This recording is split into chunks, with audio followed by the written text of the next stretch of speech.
Capítulo 5 O Mensageiro. E aqui, todos os caminhos de Santiago se transformam em um só. Era de manhã bem cedinho quando chegamos a Puente de la Reina. A frase estava escrita na base de uma estátua.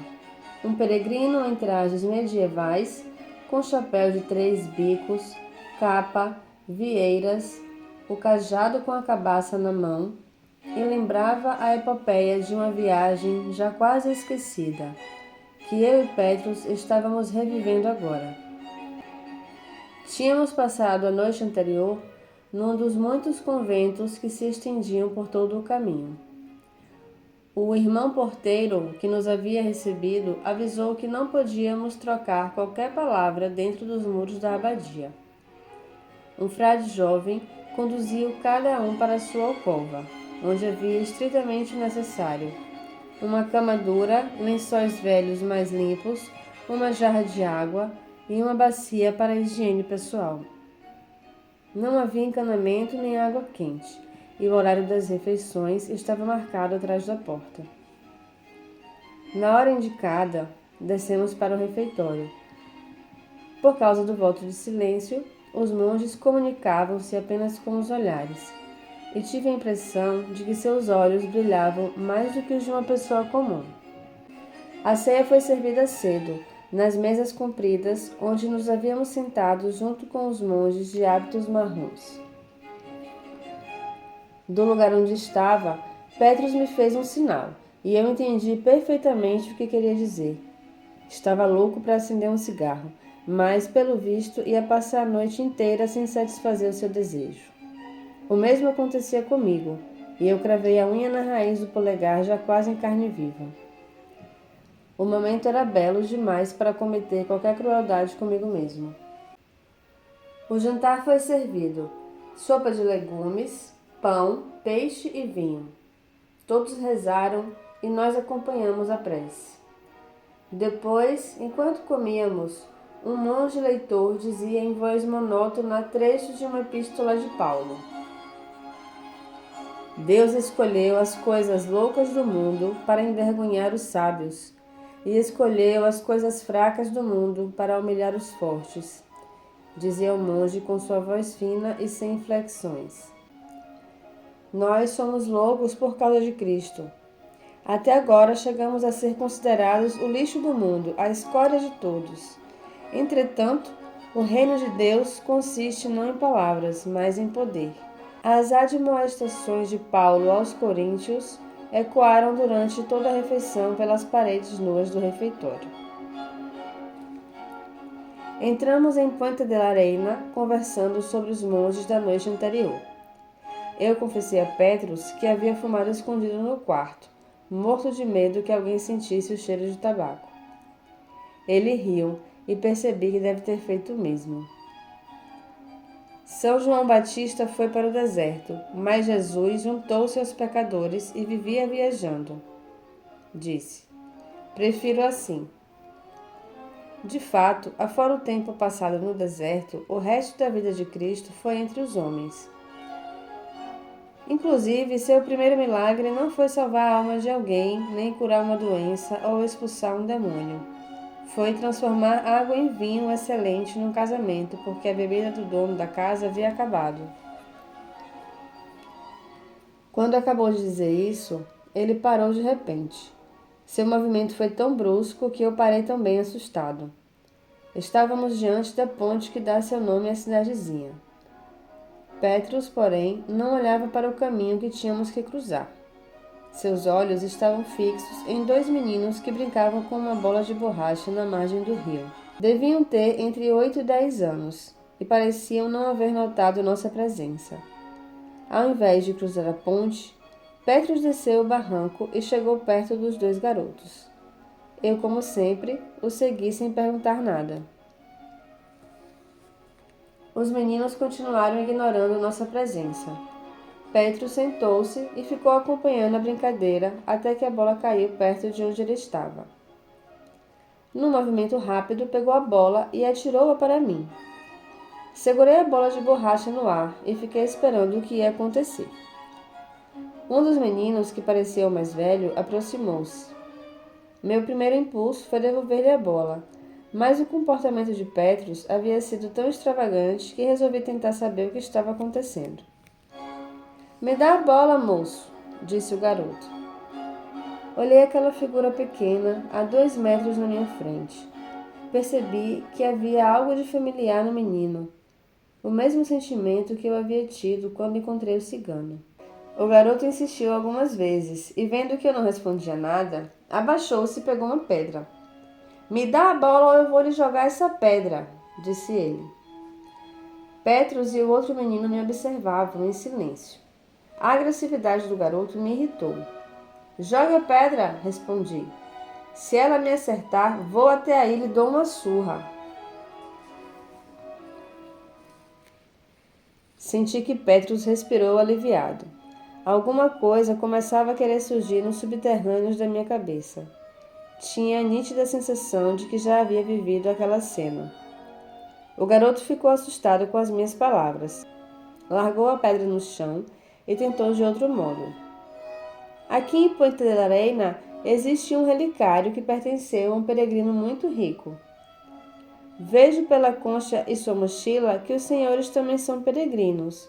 Se devolver minha bola, eu lhe dou este relicário. Ele está escondido na areia aqui nas margens do rio. Eu quero a bola, respondi sem muita convicção. Na verdade, eu queria mesmo era o relicário. O garoto parecia estar falando a verdade. Mas talvez Petrus precisasse daquela bola para alguma coisa, e eu não podia decepcioná-lo, ele era o meu guia. Moço, o senhor não precisa dessa bola, disse o garoto quase com lágrimas nos olhos.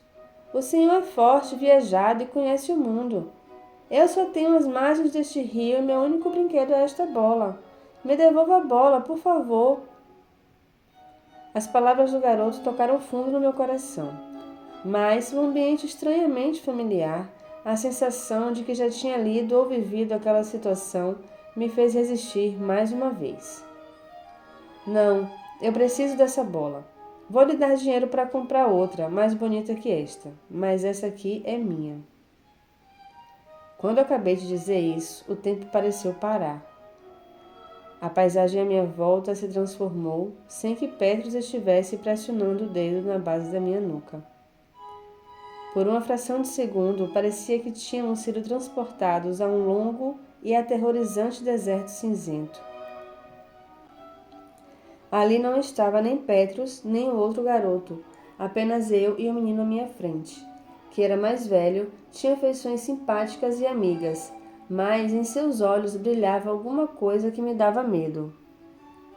A visão não durou mais que um segundo. No momento seguinte, eu estava de volta a Puente de la Reina, onde os muitos caminhos de Santiago, vindo de diversos pontos da Europa, se transformavam em um só. Na minha frente, um menino pedia uma bola e tinha um olhar doce e triste. Petrus se aproximou, tirou a bola da minha mão e a devolveu para o garoto. Onde está o relicário escondido? Perguntei ao menino. Que relicário?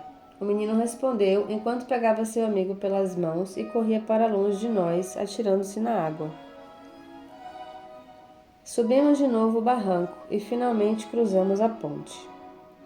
Eu comecei a fazer perguntas sobre o que tinha acontecido.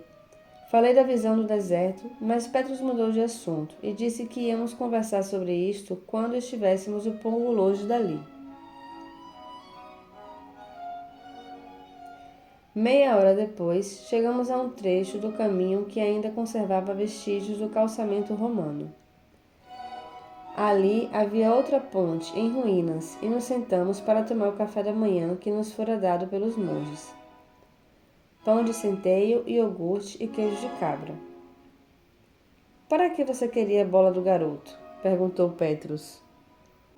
Respondi que não queria bola, que tinha agido assim porque ele, Petrus, havia se comportado de maneira estranha, como se a bola fosse algo muito importante para ele.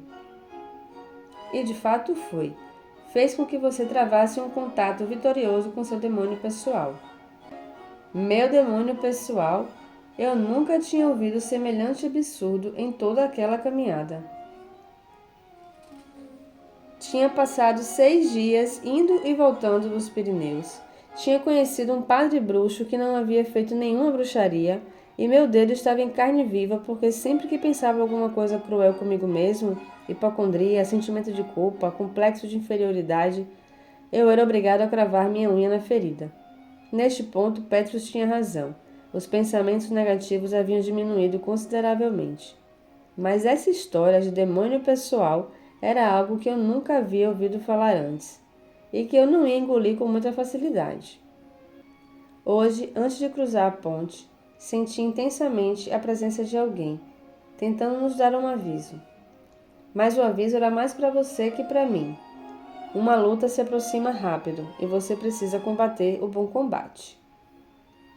Quando não se conhece o demônio pessoal, ele costuma manifestar-se na pessoa mais próxima.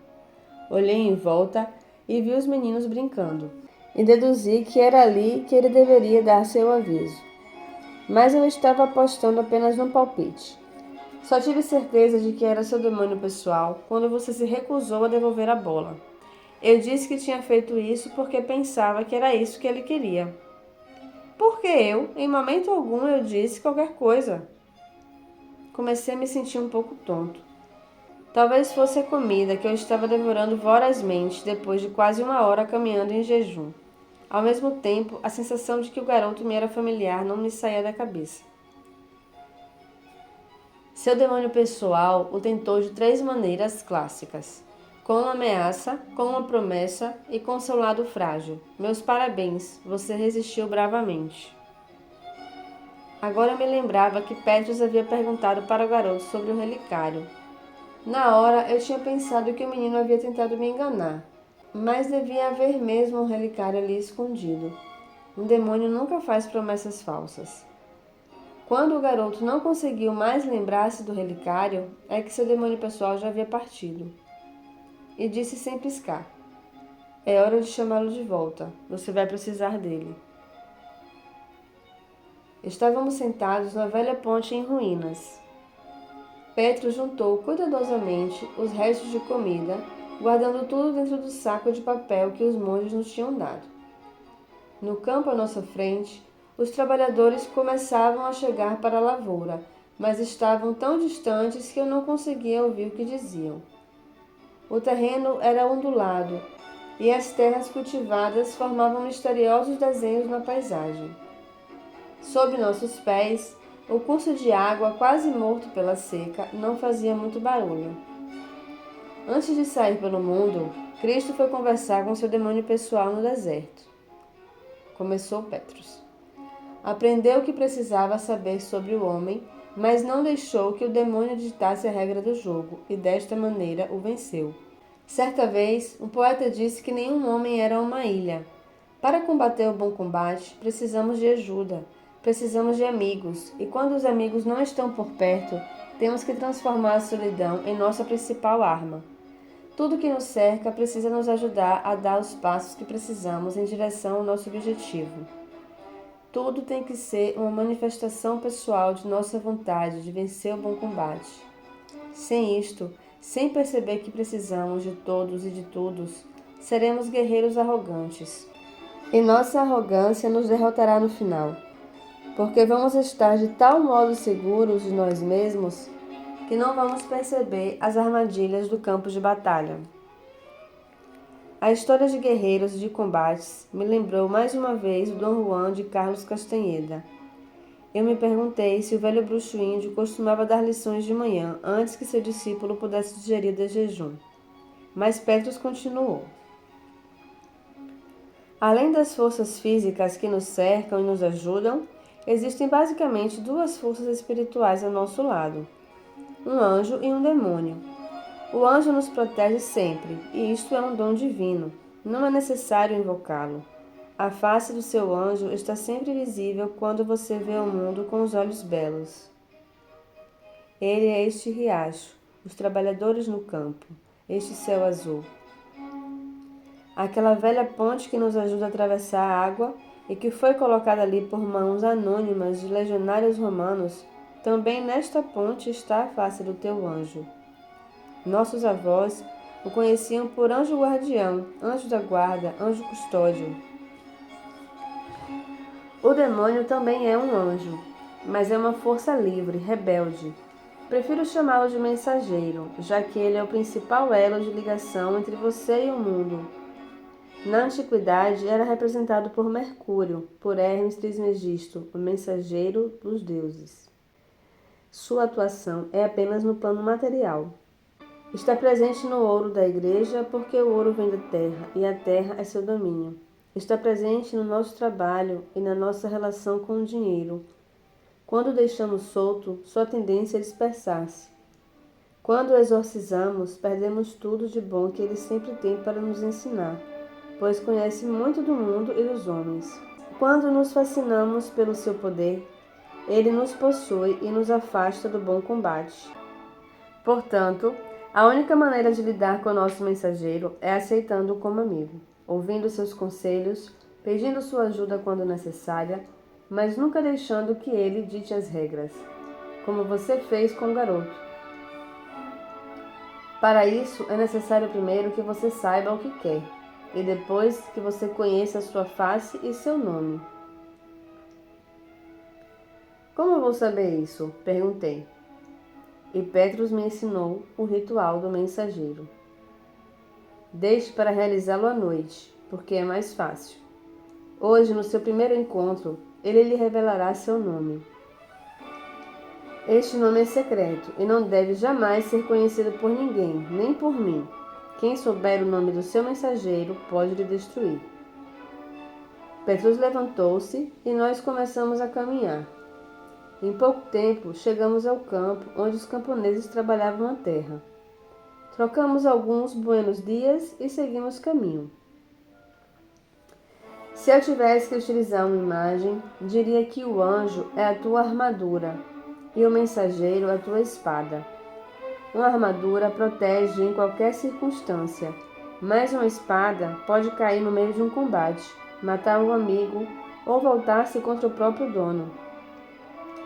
Alício, uma espada serve para quase tudo, menos para sentar-se em cima dela, disse soltando uma gostosa gargalhada. Paramos numa aldeia para o almoço e o rapaz que nos atendeu estava visivelmente de mau humor. Não respondia nossas perguntas, colocou a comida de qualquer maneira e no final conseguiu derramar um pouco de café na bermuda de Petrus. Vi então o meu guia transformar-se. Enfurecido, foi chamar o dono e esbravejava contra a falta de educação do rapaz. Terminou indo ao banheiro colocar sua bermuda sobressalente, enquanto o dono lavava a mancha de café e estendia a peça para secar. Enquanto esperávamos que o sol das 2 da tarde cumprisse seu papel na bermuda de Petrus, eu pensava em tudo aquilo que tínhamos conversado de manhã. É verdade que a maior parte das coisas que Petrus disse sobre o menino se encaixavam. Além do mais, eu tivera a visão de um deserto e de um rosto. Mas aquela história de mensageiro me parecia muito primitiva. Estávamos em pleno século XX e os conceitos de inferno, de pecado e de demônio já não faziam mais o menor sentido para qualquer pessoa um pouquinho mais inteligente. Na tradição, cujos ensinamentos eu havia seguido durante muito mais tempo que o caminho de Santiago, o mensageiro, chamado de demônio mesmo, sem preconceitos, era um espírito que dominava as forças da terra e que estava sempre a favor do homem. Era muito utilizado em operações mágicas, mas nunca como um aliado e conselheiro para coisas diárias. Petrus havia deixado entender que eu poderia utilizar a amizade do mensageiro para melhorar no trabalho e no mundo. Além de profana, a ideia me parecia infantil, mas eu havia jurado obediência total a Madame de Bril, e mais uma vez tive que cravar a unha na raiz do polegar em carne viva. Não devia ter me exaltado, disse Petrus depois que saímos. Afinal de contas, ele não derrubou a xícara sobre mim, mas sobre o mundo que odeia. Sabe que existe um mundo gigantesco além das fronteiras de sua própria imaginação, e sua participação nesse mundo se restringe a acordar cedo, ir na padaria, servir quem passa e masturbar-se de noite sonhando com mulheres que nunca irá conhecer. Era hora de pararmos para a siesta, mas Petrus resolveu continuar caminhando. Disse que era uma maneira de fazer penitência pela sua intolerância. Eu, que não tinha feito nada, tive que acompanhá-lo debaixo daquele sol forte. Pensava no bom combate e nas milhões de pessoas que naquele instante estavam espalhados pelo planeta fazendo coisas que não gostavam. O exercício da crueldade, apesar de estar me deixando o dedo em carne viva, estava me fazendo muito bem. Havia me feito perceber como minha mente podia ser traiçoeira, me empurrar para coisas que eu não queria e sentimentos que não me ajudavam. Naquele momento, eu torci para que Petrus tivesse razão, para que existisse realmente um mensageiro com quem pudesse falar de coisas práticas e pedir ajuda nos assuntos do mundo. Fiquei ansioso para que a noite chegasse. Petrus, entretanto, não parava de falar sobre o rapaz. Afinal, terminou se convencendo de que tinha agido certo e utilizou para isso, mais uma vez, um argumento cristão. Cristo perdoou a mulher adúltera, mas amaldiçoou a figueira que não quis lhe dar um figo. Eu também não estou aqui para ser sempre bonzinho. Pronto, na cabeça dele o assunto estava resolvido. Mais uma vez, a Bíblia o havia salvado. Chegamos a Estela quase 9 horas da noite. Tomei um banho e descemos para jantar. O autor do primeiro guia da Rota Jacobeia, Aymeric Picot, descreveu Estela como um lugar fértil e de bom pão, ótimo vinho, carne e pescado. Seu tio Ega tem água doce, sã e muito boa. Não bebi água do rio, mas quanto à mesa, Picot continuava a ter razão, mesmo depois de 8 séculos.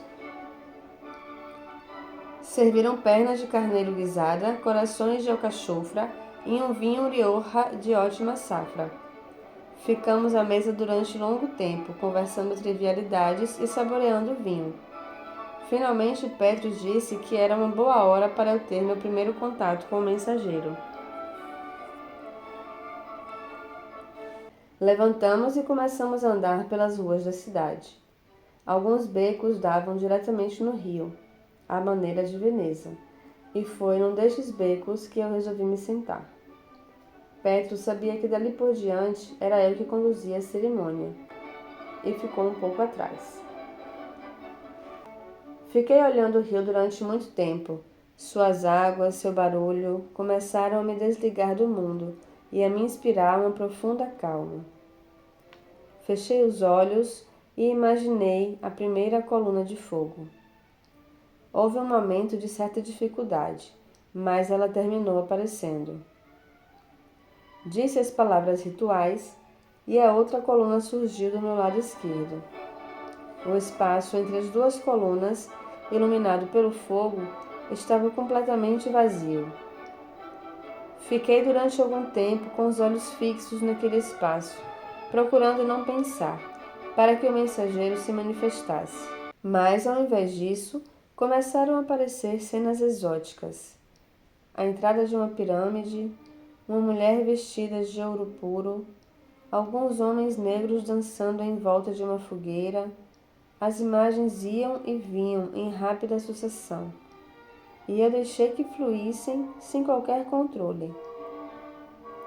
Apareceram também muitos trechos do caminho que eu tinha feito com Petrus.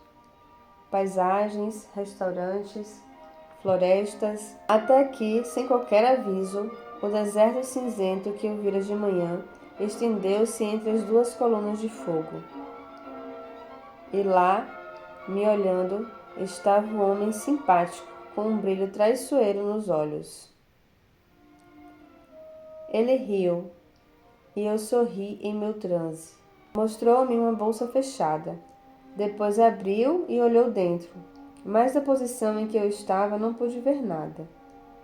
Então um nome veio à minha cabeça: Astraim.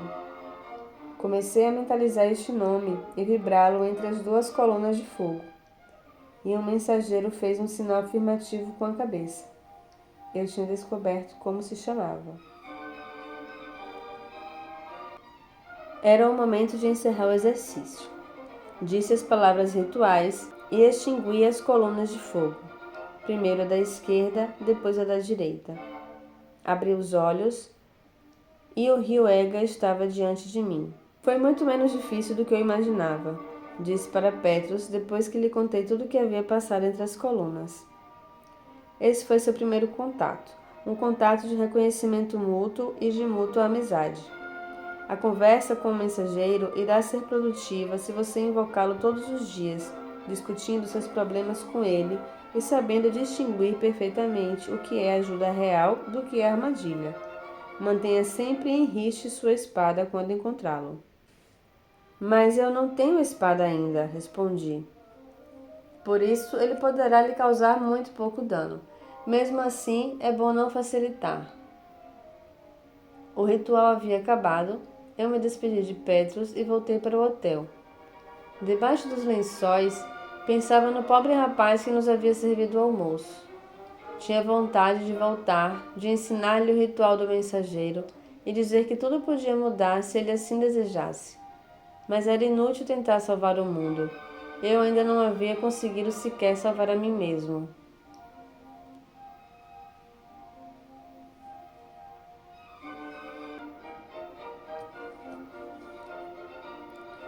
O ritual do mensageiro. Sente-se e relaxe completamente.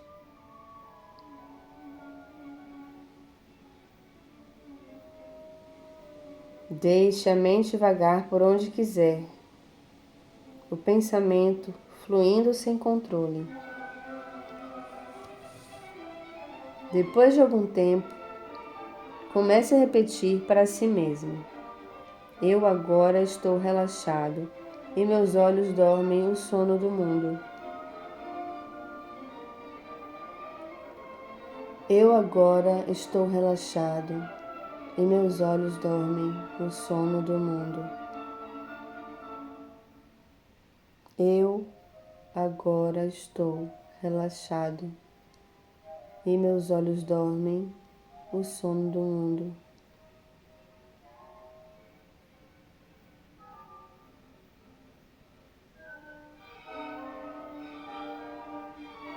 Quando sentir que sua mente não se preocupa com nada, imagine uma coluna de fogo à sua direita. Faça as chamas ficarem vivas, brilhantes. Então diga em voz baixa: eu ordeno que meu subconsciente se manifeste. Ele se abre para mim e revela seus segredos mágicos. Aguarde um pouco, concentrando-se apenas na coluna de fogo. Se surgir alguma imagem, ela será uma manifestação do seu subconsciente. Procure guardá-la.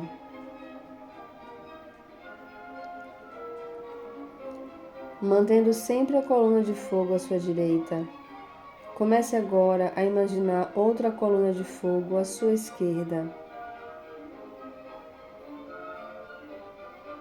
Quando as chamas estiverem bem vivas, diga em voz baixa as seguintes palavras: que a força do Cordeiro, que se manifesta em tudo e em todos, manifeste-se também em mim, enquanto invoco o meu mensageiro. Ele aparecerá para mim agora.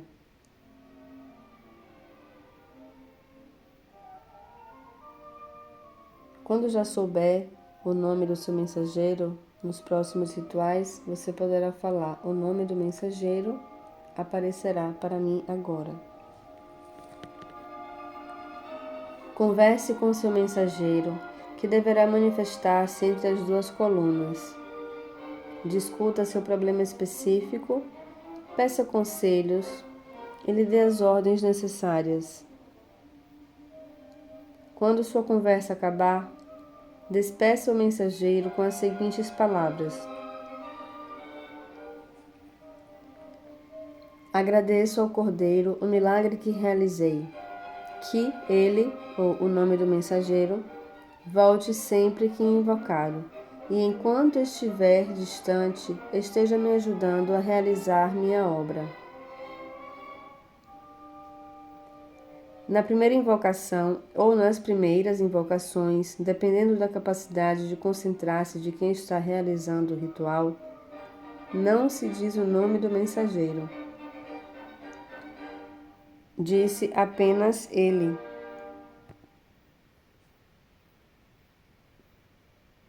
Se o ritual for bem executado, o mensageiro deve revelar de imediato seu nome através de telepatia. Caso contrário, insista até conseguir saber este nome, e só a partir daí comece as conversas. Quanto mais o ritual for repetido, mais forte será a presença do mensageiro e mais rápidas serão suas ações.